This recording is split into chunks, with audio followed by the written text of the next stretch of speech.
ॐ गजाननं भूतगणाधिसेवितं कपितजम्बुफलचारुभक्षणम् उमासुतं शोकविनाशकारकं नमामि विघ्नेश्वरपादपङ्कजम्।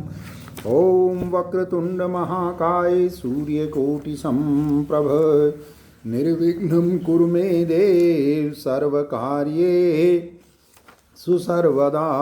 ॐ अतुलितबलधामं नमामि हें शैलाभदेहं नमामि धनुजवन्कृशानुं नमामि ज्ञानिनामग्रगण्यं नमामि सकलगुणनिधानं नमामि वानराणामधीशं नमामि रघुपतिप्रियभक्तं नमामि ॐ वातजातं नमामि। जय श्री कृष्ण, जय श्री राधा माधव, जय शंकर, जय पार्वती, जय जय सिया राम, जय जय सिया राम, जय श्री राधा माधव, जय श्री कृष्ण, जय श्री कृष्ण, जय श्री कृष्ण, जय श्री कृष्ण।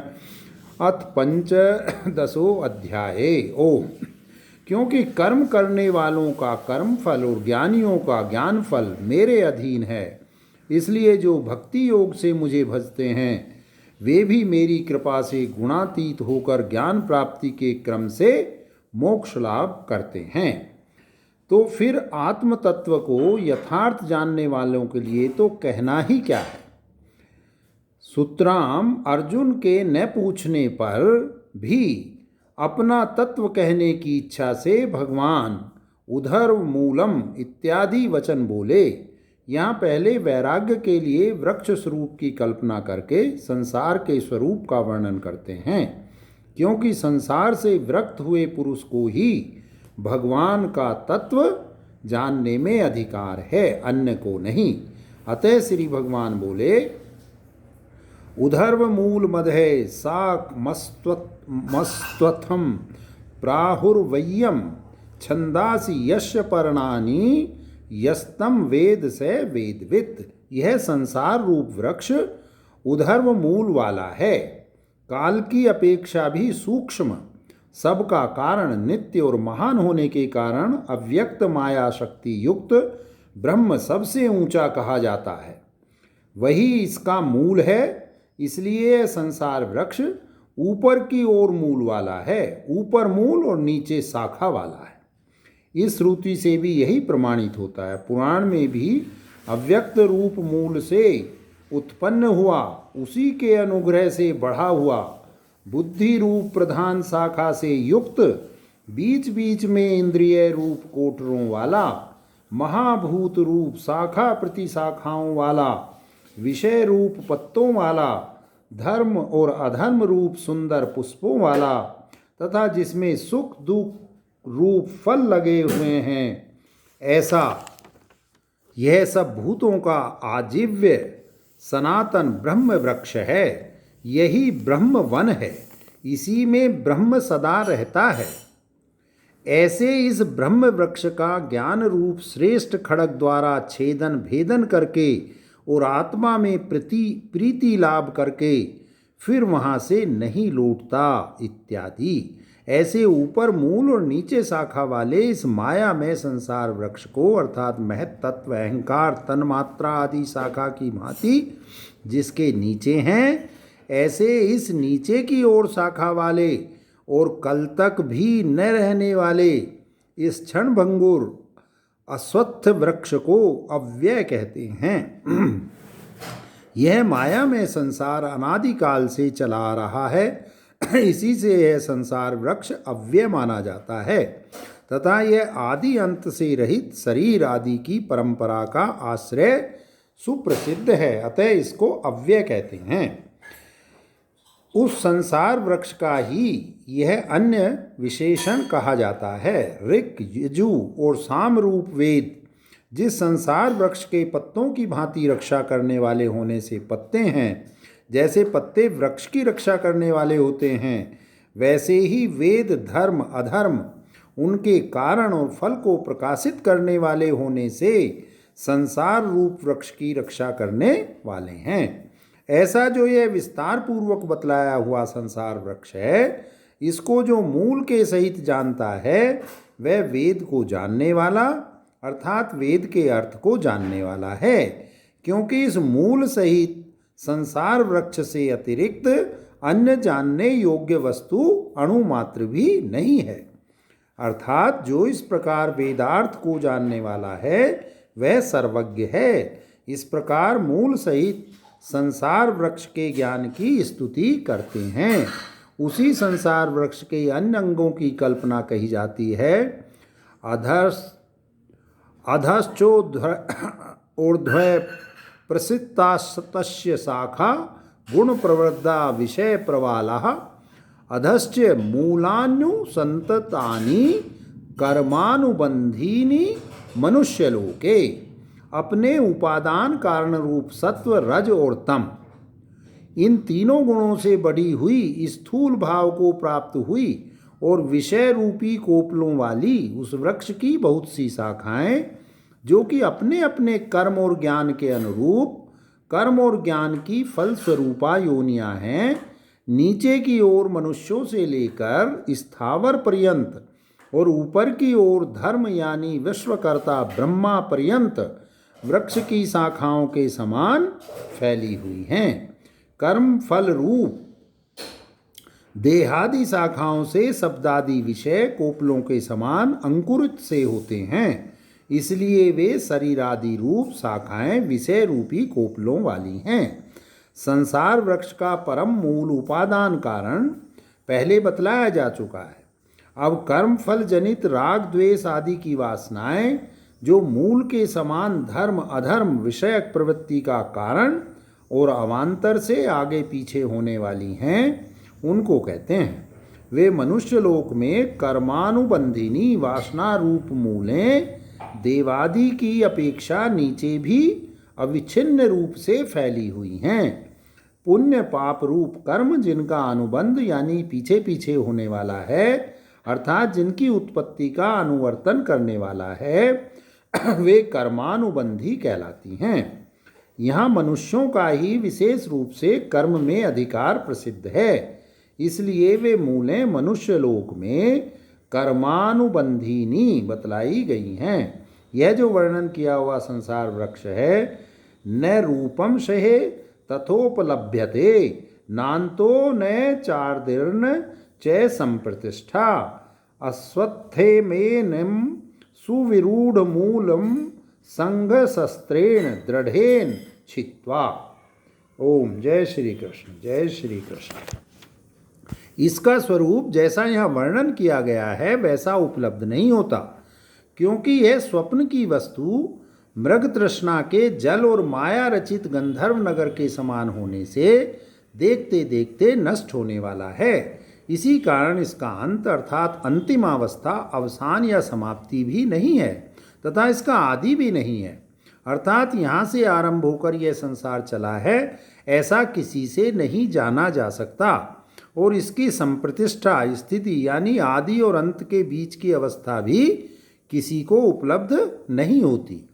इस उपर्युक्त सुविरूढ़ मूल यानी जिसकी मूलें जड़ें अत्यंत दृढ़ हो गई हैं, भली प्रकार संगठित हो चुकी हैं, ऐसे संसार रूप अस्वस्थ को असंग शस्त्र से छेदन करके यानी पुत्रेषणा वित्तेषणा और लोकेषणा आदि से उपराम हो जाना ही असंग है। ऐसे असंग शस्त्र से जो कि परमात्मा के सम्मुख होना रूप निश्चय रूप से दृढ़ किया हुआ है और बारंबार विवेकाभ्यास रूप पत्थर पर घिसकर पैना किया हुआ है, इस संसार वृक्ष को बीज सहित उखाड़ कर ततः पदम तत् परिमार्गितव्यम यस्मिन् गता न निर्वतन्ति भूयः तमेव चाद्यं पुरुषं प्रपद्ये यतः प्रवृत्ति प्रसिता पुराणी। उसके पश्चात उस परम वैष्णव पद को खोजना चाहिए, अर्थात जानना चाहिए कि जिस पद में पहुँचे हुए पुरुष फिर संसार में नहीं लौटते, पुनर्जन्म ग्रहण नहीं करते, उस पद को कैसे खोजना चाहिए? सो कहते हैं जो पद शब्द से कहा गया है उसी आदि पुरुष की मैं शरण हूँ, इस भाव से अर्थात उसके शरणागत होकर खोजना चाहिए। वह पुरुष कौन है सो बतलाते हैं। जिस पुरुष से बाजीगर की माया के समान इस माया रचित संसार वृक्ष की सनातन प्रवृत्ति विस्तार को प्राप्त हुई है, प्रकट हुई है, उस परम पद को कैसे पुरुष प्राप्त करते हैं सो कहते हैं। निर्माण मोहा जित संग दोषा अध्यात्म नित्या विनिवृत्त कामा द्वंद्वर विमुक्ता सुख दुख संगैर क्षंत मूढ़ा पदम वय्यम तत्। जो मान मोह से मुक्त हैं, जिनका अभिमान और अज्ञान नष्ट हो गया है, ऐसे जो मान मोह से रहित हैं, जो जित संग दोष हैं, जिन्होंने आसक्ति रूप दोष को जीत लिया है, जो नित्य अध्यात्म विचार में लगे हुए हैं, सदा परमात्मा के स्वरूप की आलोचना करने में तत्पर हैं, जो कामना से रहित हैं, जिनकी समस्त कामनाएं निर्लेप भाव से मूल सहित निवृत्त हो गई हैं, ऐसे यति सन्यासी जो कि सुख दुख नामक प्रिय और अप्रिय आदि द्वंद्वों से छूटे हुए हैं, वे मोह रहित ज्ञानी उस उपर्युक्त अविनाशी पद को पाते हैं। वही पद फिर अन्य विशेषणों से बतलाया जाता है। न तद्भाष्यते सूर्यो न शशांको न पावकः यदत्वा न निर्वतन्ते तद्यात्म परमं मम। तत्शब्द का आगे वाला वचनायुक्त धाम शब्द के साथ संबंध है। उस तेजो में धाम को यानी परम पद को सूर्य आदित्य सबको प्रकाशित करने की शक्ति वाला होने पर भी प्रकाशित नहीं कर सकता, वैसे ही शशांक चंद्रमा और पावक अग्नि भी प्रकाशित नहीं कर सकता। जिस परम धाम को यानी वैष्णव पद को पाकर मनुष्य पीछे नहीं लौटते और जिसको सूर्यादि ज्योतियां प्रकाशित नहीं कर सकती, वह मुझ विष्णु का परम धाम पद है। अब प्रश्न है कि जहाँ जाकर फिर नहीं लौटते, यह बात कही गई है, परंतु सभी गतियाँ अंत में पुनरागमन युक्त होती हैं और सभी संयोग अंत में वियोग वाले होते हैं, यह बात प्रसिद्ध है। फिर यह बात कैसे कही जाती है कि उस धाम को प्राप्त हुए पुरुषों का पुनरागमन नहीं होता? उत्तर, उसमें जो कारण है वह सुन। ममे वांसो जीवलोके जीवभूते सनातने मनसष्ठानि इंद्रियाणि प्रकृतिस्थानि करश्यति। जीवलोक में अर्थात संसार में जो जीव रूप शक्ति भोक्ता कर्ता इत्यादि नामों से प्रसिद्ध है, वह मुझ परमात्मा का ही सनातन अंश है, अर्थात अंग भाग। एक देश जो भी कुछ कहो, एक ही अभिप्राय है। जैसे जल में प्रतीत होने वाला सूर्य का अंश प्रतिबिंब जल रूप निमित्त का नाश होने पर सूर्य को ही प्राप्त होकर फिर नहीं लौटता, वैसे ही उस परमात्मा का यह अंश भी उस परमात्मा से ही संयुक्त हो जाता है, फिर नहीं लौटता। अथवा जैसे घट आदि उपाधि से परिच्छिन्न घटादि का आकाश आकाश का ही अंश है और वे घट आदि निमित्त के नाश होने पर आकाश को ही प्राप्त होकर फिर नहीं लौटता, वैसे ही इसके विषयों में भी समझना चाहिए, अर्थात जहाँ जाकर नहीं लौटते, यह कहना उचित ही है। अब फिर प्रश्न आया कि अवयव रहित परमात्मा का अवयव एक देश अथवा अंश कैसे हो सकता है, और यदि उसे अवयव युक्त माने तो उन अवयवों का विभाग होने से परमात्मा के नाश का प्रसंग आ जाएगा। यह दोष नहीं है, क्योंकि अविद्याकृत उपाधि से परिच्छिन्न एक देश ही अंश की भांति माना गया है। यह बात क्षेत्राध्याय में विस्तार पूर्वक दिखलाई गई है। वह मेरा अंश रूप माना हुआ जीव संसार में कैसे आता है और कैसे शरीर छोड़कर जाता है सो बतलाते हैं। यह जीवात्मा मन जिनमें छटा है, ऐसी कर्ण छिद्रादि अपने अपने गोलक रूप प्रकृतियों में स्थित हुई श्रोत्रादि इंद्रियों को आकर्षित करता है। किस काल में आकर्षित करता है? शरीरम यद वापनोति यच्चा पुत्क्रामत्तीश्वर गृहीत्वेतानि संयाति वायुर्गंधा विनाशयात। जब यह देहादि संघात का स्वामी जीवात्मा शरीर को छोड़कर जाता है तब इनको आकर्षित करता है। पहले और इस श्लोक के अर्थ की संगति के वश से श्लोक के दूसरे पाद की व्याख्या पहले की गई है। तथा जब यह जीवात्मा पहले शरीर से निकलकर दूसरे शरीर को पाता है तब मन सहित इन 6 इंद्रियों को साथ लेकर जाता है। कैसे लेकर जाता है सो बतलाते हैं। जैसे वायु गंध के स्थानों से यानी पुष्पादि से गंध को लेकर जाता है, वैसे ही ये भी इंद्रियों को साथ लेकर जाता है। वे मन सहित 6 इंद्रियां कौन सी हैं? श्रोत्रम चक्षु स्पर्शनम च रसनम घ्राणमेव च अधिष्ठाये मनश्चाये विषयानु सेवते। यह शरीर में स्थित जीवात्मा श्रोत्र चक्षु त्वचा रसना और नासिका इनमें से प्रत्येक इंद्रिय को और उसके साथ छठे मन को आश्रय बनाकर शब्दादि विषयों का सेवन किया करता है। इस प्रकार इस देहधारी जीवात्मा को शरीर से उत्क्रामंतम स्थितम वापि भुंजानम वा गुणान्वितम विमूढ़ा नानुपश्यन्ति पश्यन्ति ज्ञान चक्षुष है। उत्क्रमण करते हुए को अर्थात पहले प्राप्त किए हुए शरीर को छोड़कर जाते हुए को अथवा शरीर में स्थित रहते हुए को या शब्दादि विषयों का भोग करते हुए को या सुख दुख मोह आदि गुणों से युक्त हुए को भी, यानी इस प्रकार अत्यंत दर्शन गोचर होते हुए भी इस आत्मा को मूढ़ लोग जो कि इष्ट और अदृष्ट दृष्ट और अदृष्ट विषय भोगों की लालसा के बल से चित्त आकर्षित हो जाने के कारण अनेक प्रकार से मोहित हो रहे हैं, नहीं देखते। अहो यह बड़े दुख की बात है। इस प्रकार भगवान करुणा प्रकट करते हैं, परंतु जो प्रमाण जनित ज्ञान नेत्रों से युक्त हैं अर्थात विवेक दृष्टि वाले हैं वे इसे देखते हैं और कई एक यतंतो योगिनश्चेनम पश्यन्तात्म नवस्थितम यतंतोप्यकृतात्मानो नैनम पश्यन्त चेतसः। प्रयत्न करने वाले समाहित चित्त योगी जन इस आत्मा को जिसका कि प्रकरण चल रहा है अपने अंतःकरण में स्थित देखते हैं, अर्थात यही मैं हूँ।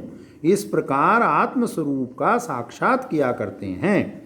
परंतु जिन्होंने तप और इंद्रिय जय आदि साधनों द्वारा अपने अंतःकरण का संस्कार नहीं किया है, जो बुरे आचरणों से उपराम नहीं हुए हैं, जो अशांत और घमंडी हैं, वे अविवेकी पुरुष शास्त्रादि के प्रमाणों से प्रयत्न करते हुए भी इस आत्मा को नहीं देख पाते। सबको प्रकाशित करने वाली अग्नि सूर्य आदि ज्योतियाँ भी जिस परम पद को प्रकाशित नहीं कर सकती, जिस परम पद को प्राप्त हुए मुमुक्षु जन फिर संसार की ओर नहीं लौटते, जैसे घट आदि के आकाश महाकाश के अंश हैं, वैसे ही उपाधि जनित भेद से विभिन्न हुए जीव जिस परम पद के कल्पित भाव से अंश हैं, उस परम पद का सर्वात्म का समस्त व्यवहार का आधारत्व बतलाने की इच्छा से भगवान 4 श्लोकों द्वारा संक्षेप से विभूतियों का वर्णन करते हैं। यदादित्यगतम तेजो जगत भासतेखिलम यच्चंद्रमसि यच्चाग्नो ततेजो विद्धि माम कम। जो तेज दीप्ति प्रकाश सूर्य में स्थित हुआ अर्थात सूर्य के आश्रित हुआ समस्त जगत को प्रकाशित करता है, जो प्रकाश करने वाला तेज शशांक चंद्रमा में स्थित है और जो अग्नि में वर्तमान है उस तेज को तू मुझ विष्णु की अपनी ज्योति समझ, अथवा जो तेज यानी चैतन्य में ज्योति सूर्य में स्थित है तथा जो चंद्रमा और अग्नि में स्थित है उस तेज को तू मुझ विष्णु की स्वकीय चेतनमयी ज्योति समझ। अब प्रश्न आया कि वह चेतनमयी ज्योति जो चराचर सभी पदार्थों में समान भाव से स्थित है, फिर यह विशेषता कैसे बतलाई कि जो तेज सूर्य में स्थित है इत्यादि। तो देखिए इसका उत्तर है सत्व स्वच्छता की अधिकता से उनमें अधिकता संभव होने के कारण यह दोष नहीं है, क्योंकि सूर्य आदि में सत्व अत्यंत प्रकाश अत्यंत स्वच्छता है, अतः उनमें ही ब्रह्म ज्योति अत्यंत प्रत्यक्ष प्रतिभासित होती है, इसी से उनकी विशेषता बतलाई गई है। यह बात नहीं कि वहीं कुछ ब्रह्म ज्योति अधिक है। जय जय श्री कृष्ण। जय श्री। जैसे संसार में देखा जाता है कि समान भाव से सम्मुख सामने स्थित होने पर भी काष्ठ या भित्ति आदि में मुख का प्रतिबिंब नहीं दिखता, पर दर्पण आदि पदार्थों में जो जितना स्वच्छ और स्वच्छतर होता है उसमें उसी तारतम्य से स्वच्छ और स्वच्छतर दिखता है। वैसे ही इस विषय में समझो। तथा गामाविश्य च भूतानि धार्यम्य है मोजसा पुष्णामी चोषधि सर्वा सोमो भूत्वा रसात्मक है। मैं पृथ्वी में प्रविष्ट होकर अपने उस बल से, जो कि कामना और आसक्ति से रहित मेरा ऐश्वर्य बल जगत को धारण करने के लिए पृथ्वी में प्रविष्ट है, जिस बल के कारण भारवती पृथ्वी नीचे नहीं गिरती और फटती भी नहीं, सारे जगत को धारण करता हूँ। यही बात वेद मंत्र भी कहते हैं कि जिससे द्युलोक उग्र है और पृथ्वी दृढ़ है तथा वह पृथ्वी को धारण करता है इत्यादि। अतः यह कहना ठीक ही है कि मैं पृथ्वी में प्रविष्ट होकर चराचर समस्त भूत प्राणियों को धारण करता हूँ तथा मैं ही रसस्वरूप चंद्रमा होकर पृथ्वी में उत्पन्न होने वाली धान जौ आदि समस्त औषधियों का पोषण करता हूँ, अर्थात उनको पुष्ट और स्वाद युक्त किया करता हूँ। जो सब रसों का आत्मा है, रस ही जिसका स्वभाव है, जो समस्त रसों की खान है, वह सोम है। वही अपने रस का संचार करके समस्त वनस्पतियों का पोषण किया करता है। जय श्री कृष्ण। जय श्री कृष्ण। तथा अहम वैश्वानरो भूत्वा प्राणीनाम देहिमाश्रित है प्राणा अपान समायुक्त है पंचामन्यम चतुर्विधम। मैं ही पेट में रहने वाला जठराग्नि होकर, अर्थात यह अग्नि वैश्वानर है जो कि पुरुष के भीतर स्थित है और जिससे यह खाया हुआ अन्न पचता है इत्यादि श्रुतियों से जिसका वर्णन किया गया है, वह वैश्वानर होकर प्राणियों के शरीर में स्थित प्रविष्ट होकर प्राण और अपान वायु से संयुक्त हुआ भक्ष्य भोज्य लेह्य और चोप्य ऐसे 4 प्रकार के अन्नों को पचाता है। वैश्वानर अग्नि खाने वाला है और सोम खाया जाने वाला अन्न है, अर्थात यह सारा जगत अग्नि और सोम स्वरूप है। इस प्रकार देखने वाला मनुष्य अन्न के दोष से लिप्त नहीं होता। तथा सर्वस्य चाहम हृदि सन्विष्टो मतः स्मृतिर्ज्ञानम पोहनम च वेदेश्च सर्वैर्मेव वेदो वेदांत कृदे दवि देव चाहम। मैं समस्त प्राणी मात्र का आत्मा होकर उनके अंतःकरण में स्थित हूँ, इसलिए समस्त प्राणियों के स्मृति ज्ञान और उनका लोभ भी मुझ आत्मा से ही किया जाता है। अर्थात जिन पुण्य कर्मा प्राणियों को उनके पुण्य कर्मों के अनुसार ज्ञान और स्मृति प्राप्त होते हैं तथा जिन पापाचारियों के ज्ञान और स्मृति का उनके पाप कर्मानुसार लोप होता है, वह मुझसे ही होता है। समस्त वेदों द्वारा मैं परमात्मा ही जानने योग्य हूँ तथा वेदांत का कर्ता, अर्थात वेदांतार्थ के संप्रदाय का कर्ता और वेद के अर्थ को समझने वाला भी मैं ही हूँ। यदातित गतम तेजे इत्यादि 4 श्लोकों द्वारा नारायण नामक भगवान ईश्वर की विशेष उत्तम उपाधियों से होने वाली विभूतियाँ संक्षेप से कही गई हैं। अब क्षर और अक्षर इन दोनों उपाधियों से अलग बतलाकर उसी उपाधि रहित शुद्ध परमात्मा के स्वरूप का निश्चय करने की इच्छा से अगले श्लोकों का आरंभ किया जाता है। उनमें पहले के और आगे आने वाले सभी अध्यायों के समस्त अभिप्राय को 3 भेदों में विभक्त करके कहते हैं। द्वामिमौ पुरुषौ लोके क्षरा अक्षरा एव च क्षरे सर्वाणि भूतानि कूटस्थोक्षर उच्यते। समुदाय रूप से पृथक किए हुए ये 2 भाव संसार में पुरुष नाम से कहे जाते हैं। इनमें से एक समुदाय क्षीण होने वाला नासवान क्षर पुरुष है और दूसरा उससे विपरीत अक्षर पुरुष है, जो कि भगवान की माया शक्ति है। क्षर पुरुष की उत्पत्ति का बीज है तथा अनेक संसारी जीवों की कामना और कर्म आदि के संस्कारों का आश्रय है, वह अक्षर पुरुष कहलाता है। वे दोनों पुरुष कौन हैं, सो भगवान स्वयं ही बतलाते हैं। समस्त भूत अर्थात प्रकृति का सारा विकार तो क्षर पुरुष है, और कूटस्थ अर्थात जो कूट राशि की भांति स्थित है अथवा कूट नाम माया का है, जिसके वंचना छल कुटिलता आदि प्रियाएं हैं, उपरोक्त माया आदि अनेक प्रकार से जो स्थित है वह कूटस्थ है। संसार का बीज अंतरहित होने के कारण वह कूटस्थ नष्ट नहीं होता, अतः अक्षर कहा जाता है। तथा जो क्षर और अक्षर इन दोनों से विलक्षण है और क्षर अक्षर रूप दोनों उपाधियों से संबंध रहित है, वह नित्य शुद्ध बुद्ध और मुक्त स्वरूप है। उत्तम पुरुषत्वन्य परमात्मे दुदाह्यतः यो लोकत्रयमाविश्य विभर्त्यव्य ईश्वर है, वह ईश्वर है। उत्तम अति से उत्कृष्ट पुरुष तो अन्य ही है, अर्थात इन दोनों से अत्यंत विलक्षण है क्षर और अक्षर से, जो कि परमात्मा नाम से कहा गया है। वह ईश्वर अविद्याजनित शरीरादि आत्माओं की अपेक्षा पर है और सब प्राणियों का आत्मा यानी प्रत्येक चेतन है, प्रत्यक्ष चेतन है। इस कारण वेदांत वाक्यों में वह परमात्मा नाम से कहा गया। उसी का विशेष रूप से निरूपण करते हैं, जो पृथ्वी, अंतरिक्ष और स्वर्ग इन तीनों लोगों को अपने चैतन्य बल की शक्ति से उनमें प्रविष्ट होकर केवल स्वरूप सत्ता मात्र से उनको धारण करता है, और जो अविनाशी ईश्वर है अर्थात जिसका कभी नाश न हो, ऐसा नारायण नामक सर्वज्ञ और सबका शासन करने वाला है।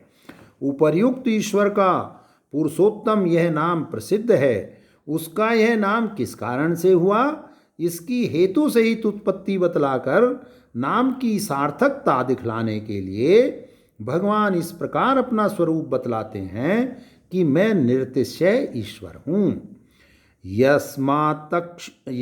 यस्मात्क्षरमतीतो अहम अक्षरादपि चोत्तम अतोस्मि लोके वेदे च प्रथिते पुरुषोत्तम है। क्योंकि मैं क्षर भाव से अतीत हूँ, अर्थात अश्वत्थ नामक माया में संसार वृक्ष का अतिक्रमण किए हुए हूँ और संसार वृक्ष के बीज स्वरूप अक्षर से मूल प्रकृति से भी उत्तम हूँ, अति से उत्कृष्ट अथवा अति से उच्च हूँ। इसलिए अर्थात क्षर और अक्षर से उत्तम होने के कारण लोक और वेद में मैं पुरुषोत्तम नाम से विख्यात हूँ। भक्तजन मुझे इसी प्रकार जानते हैं और कविजन भी काव्यादि में इसी नाम का प्रयोग करते हैं, अर्थात पुरुषोत्तम इस नाम से ही मेरा वर्णन करते हैं। जय श्री कृष्ण, जय श्री कृष्ण, जय श्री कृष्ण, जय श्री कृष्ण। अब इस प्रकार बतलाए हुए आत्म तत्व को जो जानता है उसके लिए यह फल बतलाया जाता है। यो मामे वमंस मूढ़ो जानाति पुरुषोत्तमम से सर्वविद भजति माम सर्वभावेन भारत। जो कोई इस प्रकार से अज्ञान से रहित हुआ पुरुष अर्थात विशेषणों से युक्त मुझ पुरुषोत्तम ईश्वर को इस प्रकार जानता है कि यह पुरुषोत्तम मैं हूँ और वह सर्वज्ञ है, वह सर्वात्म भाव से सबको जानता है, अतः सर्वज्ञ है। और हे भारत, वह सब भूतों में स्थित मुझ परमात्मा को ही सर्वभाव से सबका आत्मा समझकर भजता है। इस अध्याय में मोक्ष रूप फल देने वाले भगवत तत्व ज्ञान को कहकर अब उसकी स्तुति करते हैं। इति गुह्यतमं शास्त्रमिद मुक्तमं मया नघ एतत् बुद्धवा बुद्धिमानस्कृत्य कृतश्च। भारत, यह गुह्यतम सबसे अधिक गोपनीय अर्थात अत्यंत गूढ़ रहस्य है। वह क्या है? शास्त्र।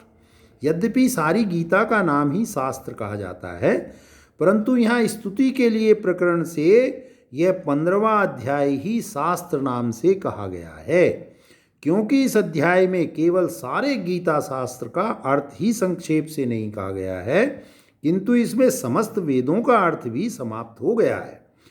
यह कहा भी है कि जो उसे जानता है वही वेद को जानने वाला है। समस्त वेदों से मैं ही जानने योग्य हूँ। हे निष्पाप अर्जुन, ऐसा यह परम गोपनीय शास्त्र मैंने कहा है। हे भारत, ऊपर दिखलाए हुए अर्थ से युक्त इस शास्त्र को जानकर ही मनुष्य बुद्धिमान और कृतकृत्य होता है, अन्य प्रकार से नहीं। अभिप्राय यह है कि जिसने करने योग्य सब कुछ कर लिया है वह कृतकृत्य है। अतः किसी कुल में जन्म लेने वाले ब्राह्मण द्वारा जो कुछ किया जाने योग्य है वह सब भगवान का तत्व जान लेने पर आप ही किया हुआ हो जाता है। अन्य प्रकार से किसी के भी कर्तव्य की समाप्ति नहीं होती। कहा भी है कि हे पार्थ, समस्त कर्म समुदाय ज्ञान में सर्वथा समाप्त हो जाता है। तथा मनु का भी वचन है कि विशेष रूप से ब्राह्मण के जन्म की यही पूर्णता है, क्योंकि इसी को प्राप्त करके द्विज कृतकृत्य होता है, अन्य प्रकार से नहीं।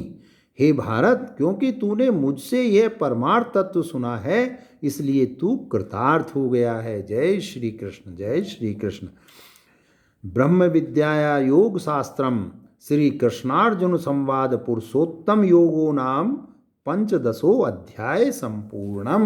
जय श्री कृष्ण, जय श्री कृष्ण, जय श्री कृष्ण, जय श्री कृष्ण, जय श्री कृष्ण, जय श्री कृष्ण, जय श्री कृष्ण, जय श्री कृष्ण, जय श्री कृष्ण, जय श्री कृष्ण। आरती कुंज बिहारी की, श्री गिरधर कृष्ण मुरारी की। गले में वैजंती माला, बजावे मुरली मधुर बाला। श्रवण में कुंडल आनंद के आनंद नंद लाला। गगन सम अंग कांति काली, अधिका चमक रही आली। लतन में ठाड़े बनमाली, भ्रमर अलक कस्तूरी तिलक चंद्र सी। झलक ललित छवि श्यामा प्यारी की। आरती कुंज बिहारी की, श्री गिरधर कृष्ण मुरारी की। कनक में मोर मुकुट बिल से, देवता दर्शन को तरसे। गगन सो सुमन राशि बरसे, बजे मुरचंग मधुर मृदंग। ग्वालिन संग अतुल रति गोप कुमारी की। आरती कुंज बिहारी श्री गिरधर कृष्ण मुरारी की। जहाँ ते प्रकट भई गंगा सकल मलहारिणी श्री गंगा स्मरण ते होत मोहो भंगा बसय शिव शीस के बीच हरय अघ कीच चरण छवि श्री बन हरि की आरती कुंज बिहारी की श्री गिरधर कृष्ण मुरारी की भक्ति उज्ज्वल तट रेणु बज रही वृंदावन बेनु दिशि गोप ग्वाल धेनु हसत मृदु मंद चांदनी चंद कटत भव फंद टेर सुनु दीन दुखारी की आरती कुंज बिहारी की श्री गिरधर कृष्ण मुरारी की आरती कुंज बिहारी की श्री गिरधर कृष्ण मुरारी की जय। ओम श्री रामचंद्र कृपालु भज मन हरण भव भय दारुणम नव कंज लोचन कंज मुख कर कंज जारुणम कंदर्प अगणित अमित छवि नव नील नीरद सुंदरम पट पीत मानव तड़ित रुचि सुचि नौमि जनक सुतावरम इन बंधु दिनेश दानव दैत्य वंश निकंदनम रघुनंद आनंद कंद कौशल चंद दशरथ नंदनम सिर मुकुट कुंडल चारु दारु अंग विभूषणम माजानुभुज सर चाप धर संग्राम जित कर दूषणम इति वदति तुलसीदास शंकर शेष मुनि मनरंजनम मम हृदय कंज निवास कुरु काम दिखल दल गंजनम मनुजाहि राचहु मिलहु सोवरु सहज सुंदर वरो करुणा निधान सुजान शील सनेहु जानत राहुरो भांति गोरी शीस सुनि सिय सहित हर्षित अली तुलसी भवानी पूज पुनि पुनि मन मंदिर चली जानि गौरी अनुकूल यह हर्ष न जाय कही मंजुल मंगल मूल वाम अंग फरकन लगे जय सिया राम जय सिया राम जय सिया राम जय जय सिया राम।